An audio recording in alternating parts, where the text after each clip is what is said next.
Good afternoon everyone. আশা করি তোমরা খুব ভালো আছো সবাই। আমিও খুব ভালো আছি। দেখো আমার বারান্দায় কিছু গাছ আছে, তাই তোমাদেরকে দেখাচ্ছি। তো সকাল থেকে আজকে আমি ব্লগটা শুরু করতে পারিনি, কেন কি সকালবেলা অনেক কাজের চাপ ছিল আজকে। তো সকাল থেকে তাই ব্লগ শুরু করিনি, দেখাইনি। তাই আজ দেখো আমার কাছাকাছি সব হয়ে গেছে, টিফিন করা হয়ে গেছে। এবার দুপুরের রান্না করছি। আজকে অনেক কেচেছি, দেখো অনেক কেচেছি, তাই দুপুরে রান্না করছি। চলো দুপুরে কি রান্না করছি তোমাদের দেখো। এখানে ভাত হচ্ছে, এখানে ট্যাংরা মাছ কিনে এনেছে আজকে। ট্যাংরা মাছটা আমার ভাজা হয়ে গেছে, ঝোলটা ফুটছে। এই ঝোলে এবার ট্যাংরা মাছটা আমি দিয়ে দেবো। আর করব ডুমুরের তরকারি। ডুমুরগুলো সিদ্ধ করে রেখেছি, এখানে আলু কেটে রেখেছি ডুমুরের তরকারিতে দেব বলে। আর করব সজনে ডাঁটা ভাজা পেঁয়াজ আর লঙ্কা দিয়ে। এখনো পর্যন্ত এই মেনু।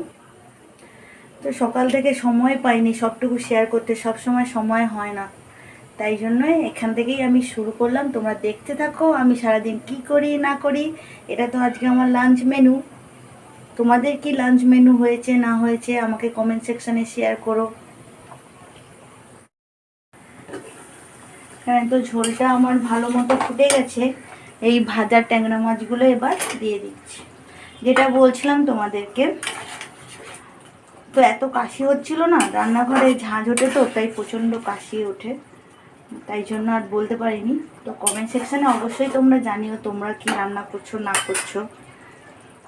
আমার তো দুপুরের লাঞ্চের রেসিপি তোমাদের সঙ্গে শেয়ার করলাম, তোমরাও প্লিজ জানিও। তো বাজারে না এখনও 10 টাকায় অনেক ধনেপাতা দেয়, দেখো এতগুলো ধনেপাতা দেয় বাজারে 10 টাকা, প্রচুর ধনেপাতা দেয়। তা আমার ধনেপাতার গন্ধটা খুব ভালো লাগে। আমি বেশ চেষ্টা করি প্রতিটা তরকারিতে ধনেপাতা দেওয়ার জন্য, আমার খুব ভালো লাগে। তাই মাছের ঝালে দেবো, ধুয়ে রেখেছি, এটা কেটে নিই। বেশ মাঝে মাঝে ধনেপাতা পেঁয়াজ কুচি দিয়ে বেশ পকোড়া খেতেও হেভি লাগে। মানে দুপুরে বলছি, সরি বিকালে বেসন টেসন দিয়ে চায়ের সঙ্গে হেভি হয়, বলো। আমার ছেলে তো ক্লাস 9-এ উঠে গেল, ব্যাগ ভর্তি ভর্তি বই নিয়ে এসছে। জানি না কীরকম পড়াশোনা করবে, কত পড়াশোনা করবে। এখনও পর্যন্ত আমার ছেলেকে মেরে ধরে পড়াতে হয়, বকে মেরে ধরে বকে পড়াতে হয়। ক্লাস 9-এই উঠেছে, তো বইগুলো দেখা গোপাল, কত বই, অনেক বই। ওদের স্কুলে রেফারেন্স এনসিইআরটি 2 রকমের বই পড়তে হয়। দেখুন এগুলো সব স্কুলের বই, রেফারেন্স। এই কটা বই, খাতা এখনো আনা হয়নি। এই খাতায় কটা, ও এই কটা বই আর 5টা খাতা, কত টাকা পড়েছে? 4,200। এটা রেফারেন্স স্কুলের। আর এনসিইআরটি বই দেখুন, আমি যেহেতু বিল্ডিংয়ে, আমাদের বিল্ডিংয়ে একজন কেভি স্টুডেন্ট থাকে, সে এবারে 10-এ উঠলো, আমাকে তাই এই বইগুলো বাইরে থেকে কিনতে হতো।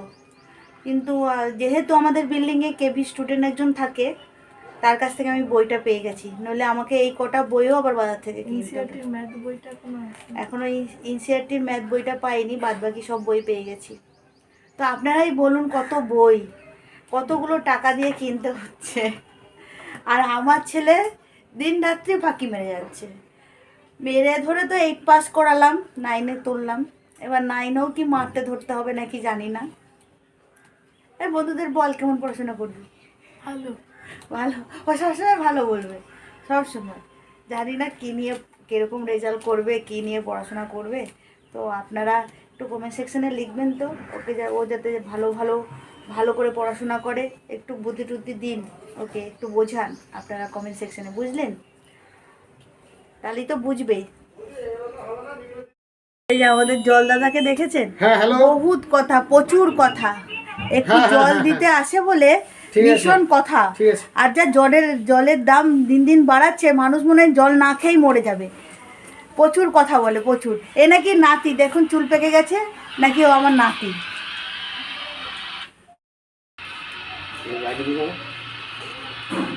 ও চম্পা বৌদি, 5 টাকা নিয়ে আমার মানি ব্যাগে। ও বৌদি মাইরে তোমার হাতে পাই হচ্ছে, ওইটা 8 টাকা বলো না 10 টাকা বলো? চুপ করে দাও, 5 করোনি। ফালতু। এই বৌদি ডাক আন্টি, হ্যাঁ আন্টিকে ডাক, বল তোমার ভাইপো ডাকে ডেক।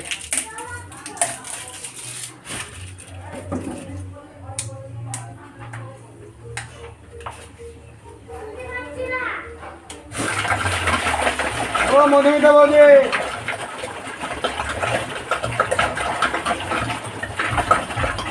ও বৌদি ঠান্ডা জল খাও না একটু? বারবার শব্দ ঢুকিয়েছি। চুপ করে দাও, তুমি চুপ করো না, পারবো না। দাও তো, একবার 25 টাকা করে দেবো এবার। 100 টাকা দরকার, তুমি 100 টাকা করে দাও। সেই তোমার লাভে লাভ কি? তুমি চুপ করো তো। আমাকে যেটা বাড়িছে সেটাও তো দাও, সেটা তো আমি সেটাই বাড়িয়ে দিচ্ছি। সেটা বাড়িয়ে আমি তোমাকে 108 টাকা চাই। না, 2 টাকা করে দেবো। তো 5-এর সঙ্গে 2 যোগ করলে 8 হয়। সব কাগজগুলি করছি আরে আলুগুলো করছি, জল খাওয়া রে। এবার আমি তো জল খাই এক্ষুনি। লাল লাল করে ডুমুরটা ভাজতে শুরু করে দিয়েছি। ডুমুরের তরকারি আপনারা তো জানেন, কে কেমন খান আমি জানি না, আমরা একটু মাংসের মতো তৈরি করে খাই। যেরকম ইঁচড়ের তরকারি করে সেরকম ডুমুরের তরকারি করি। তো চিংড়ি মাছ থাকলে না হেভি কমে যেত। একটু ছিল ফ্রিজে চিংড়ি মাছ, আর 12 করিনি, ভুলে গেছি। আর মশলার জন্য নিয়েছি দেখুন, এই যে রসুন, আদা, পেঁয়াজ, 2খানা পেঁয়াজ নিয়েছি, অল্প একটু আদা আর রসুন নিয়েছি, আর 2টো টমেটো দেবো। আমি একটু তরকারিতে বেশি টমেটো খাই। তো রান্না আমি আজকে সেরকম করে আপনাদেরকে দেখাচ্ছি না, শেয়ার করছি না কী কী রান্না করছি বা কীরকম করে দিচ্ছি, একটু আধটু আপনাদের সঙ্গে শেয়ার করছি, পুরোটা রান্নাবান্না শেয়ার করছি না। তো রান্না কাজকর্ম করতে করতে না অনেক সময় চলে যায়।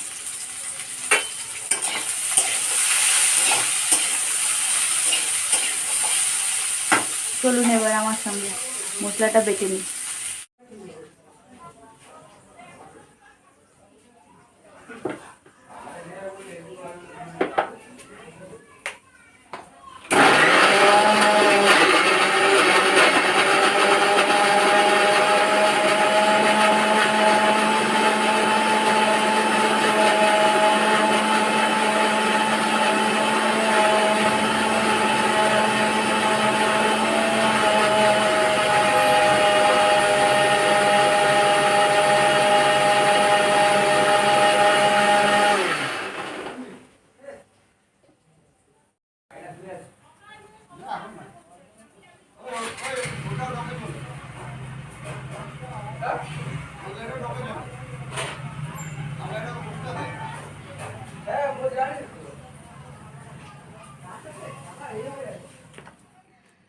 আজকে একটা ফেস প্যাক দেখাচ্ছি আপনাদেরকে। এইটা আপনারা ডেলি যদি ইউজ করেন না, দুবেলা, ঘাড়ের কালো দাগ, বগলের কালো দাগ, মুখে মেছেদার দাগ সব ঠিক হয়ে যাবে। তো তার জন্য কি কি নিচ্ছি আপনারা দেখুন।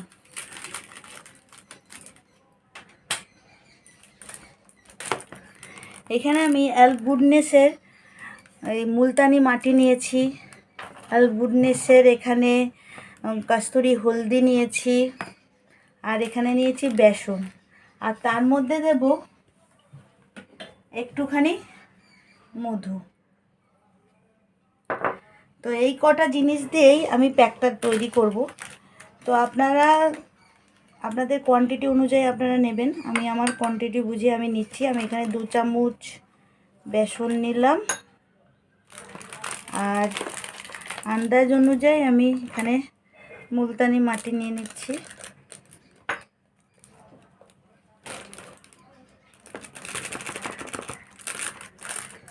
আর নিয়ে নিচ্ছি কস্তুরি দিয়ে। আপনারা রান্নার হলুদ ইউজ করবেন না, সবসময় না স্কিনে একটু কস্তুরি হলুদ এগুলো ইউজ করার চেষ্টা করবেন।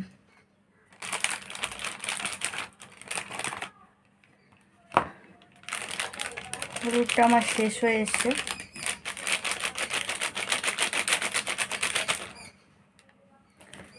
আর দেব মধু।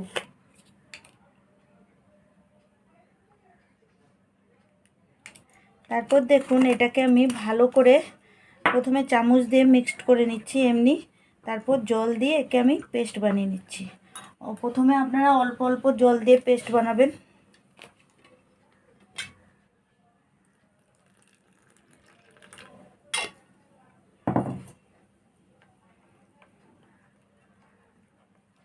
বেশ একটা থকথকে ভাব আসবে। আন্দাজ অনুযায়ী জলটা দেবেন। দেখুন আমি কীরকম জিনিসটা থকথকে জিনিসটা করছি, দেখুন থিকনেসটা কীরকম করছি, কতটা করছি দেখুন। এবং ভালো করে ঘুরিয়ে আপনারা পেস্ট বানিয়ে নেবেন। এই যে এই থিকনেসটা আসবে। এবার আমার ছেলের উপরে অ্যাপ্লাই করে আপনাদেরকে দেখাচ্ছি। আর এটা একদিন মাখলে হবে না, এটা আপনাদেরকে কন্টিনিউ মেখে যেতে হবে।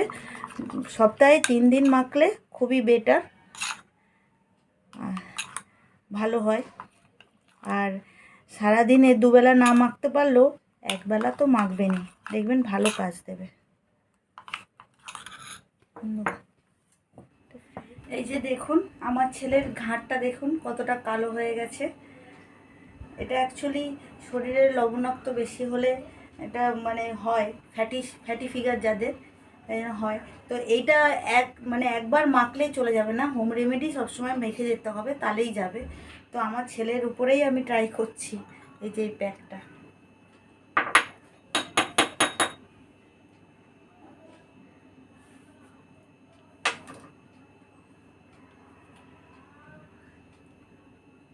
বেশ মোটা লেয়ার করে দেবেন, এটা স্কিনে খারাপ কিছু করবে না ভালো ছাড়া।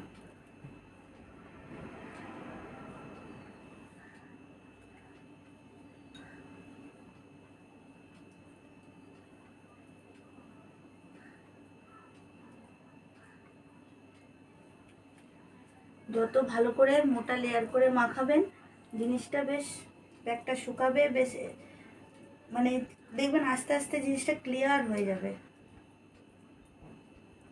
তাহলে রেগুলার ব্যবহার করলে তো খুব ভালো হয়। আপনারা সপ্তাহে যদি হাতে সময় না থাকে সপ্তাহে 3 বার তো ব্যবহার করবেন, দেখবেন খুব উপকার পাবে।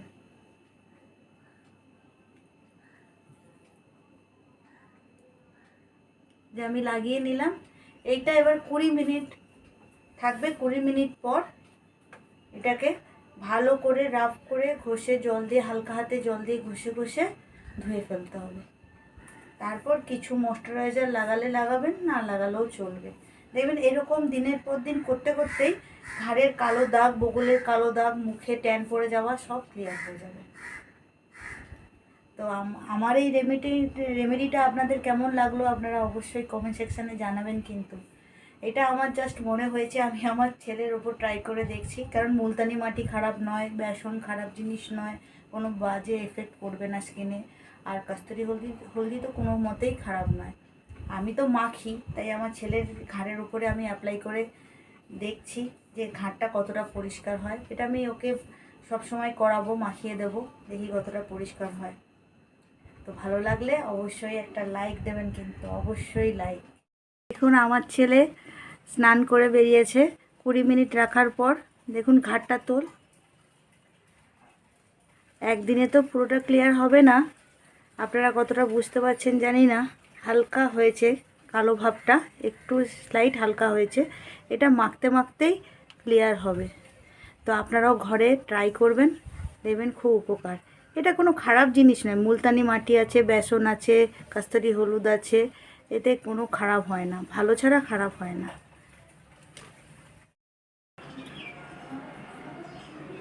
নখ পরিষ্কার করতে শুরু করলাম। নেল পালিশগুলো তুলছি। জলের কাজ করি তো নখগুলো একটু ভেঙে ভেঙে যায়, একটু সেভ করতে হবে, তাই নেল পালিশগুলো রিমুভার দিয়ে ক্লিন করে নিচ্ছি। তারপর নেলটাকে সেভ করে নেব। নিজেকেও তো সুন্দর রাখতে হয় বলুন। আমার পায়ের নখগুলো ঠিক আছে, দেখুন ক্যামেরাম্যানকে বলবো আমার পায়ের নখগুলো ফোকাসে আনতে। এখন পায়ের নখ সেভ করার দরকার নেই, পায়ের নখ একদম ওকে আছে। হাতের নখটাকে নেল পালিশ ক্লিন করে নেল সেভ করে নেব। নিজেকেও সুন্দর রাখতে হয়, কাজের কাজ। সব ক্লিন করে দিয়েছি, নেল পালিশ সব ক্লিন করে ফেলেছি। এবার নেলটাকে সেভ করে নিচ্ছি। এইভাবেই নিজেকে কাজের মধ্যে সুন্দর রাখতে হবে, কাজও করতে হবে, নিজেকেও সুন্দর রাখতে হবে, বুঝলেন তো? তোমাদেরকে তো রান্না করবার সময় বলে দিয়েছিলাম কি কি আজকে মেনু হচ্ছে, লাঞ্চ মেনু। তো আজকে লাঞ্চ মেনুতে আছে সাদা ভাত, সজনে ডাঁটা ভাজা, ডুমুরের তরকারি আলু দিয়ে, আর ট্যাংরা মাছের ধনেপাতা দিয়ে ঝাল। এটাই হলো আমাদের আজকে লাঞ্চ মেনু। তো আমরা লাঞ্চ করে নিই, তোমরাও লাঞ্চ করে নাও। আমার রাতের রেনু বলছি, রাতের মেনু তৈরি হয়ে যাচ্ছে। পরোটার সঙ্গে দুপুরের ডুমুরের তরকারি আছে, আর ডিম ভুজিয়া বা ডিম মামলেট যা ইচ্ছা হবে। তো ঘি দিয়ে পরোটা হচ্ছে, ঘিয়ের পরোটা।